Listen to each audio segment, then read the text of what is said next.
Hasta ahora hemos visto cómo copiar la fórmula para datos que son variables, es decir, datos que varían de columna a columna o de fila a fila.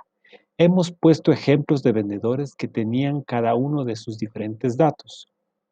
Ahora, ¿qué pasa si los cálculos de nuestras fórmulas existen datos comunes? En otras palabras, hay datos que se comparten entre cálculos. Por ejemplo, si tenemos varios artículos que pagan un impuesto en particular y queremos calcular su valor luego de impuestos. Para comprender esto, vamos al ejercicio, donde nos pide calcular las comisiones, impuestos y gastos fijos anuales. Iniciamos escribiendo el símbolo de igual, seguido de la celda de las ventas, en este caso la celda B5. Luego escribimos el símbolo de multiplicación, que en el Excel es el asterisco. Y por último, la celda de porcentaje de comisiones, que en este caso es la B11.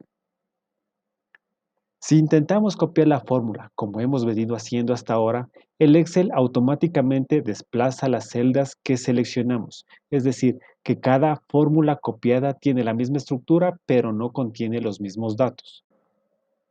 Para resolver este inconveniente tenemos las celdas absolutas, que consisten en celdas que en las fórmulas aparecen fijadas.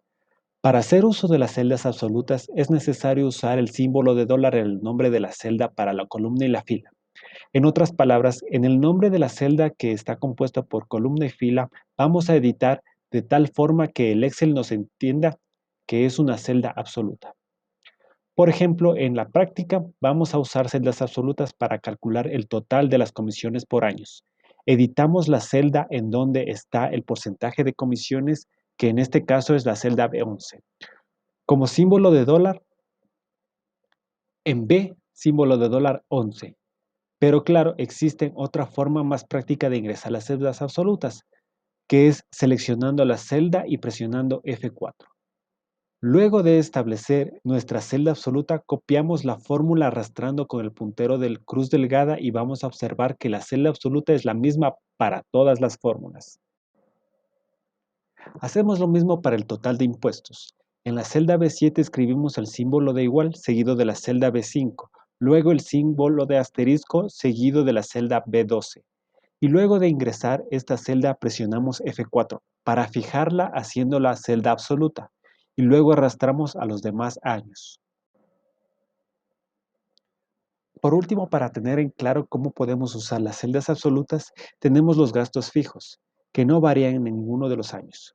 Para poner los gastos fijos en todos los años, vamos a escribir el símbolo de igual, seguido de la celda de gastos, en este caso la celda B13, y por último presionamos F4. Ahora arrastramos la fórmula y notamos que es el mismo valor para todos. Para finalizar, calculamos los totales por años y los totales netos que comprenden las ventas menos comisiones, menos impuestos y menos gastos fijos.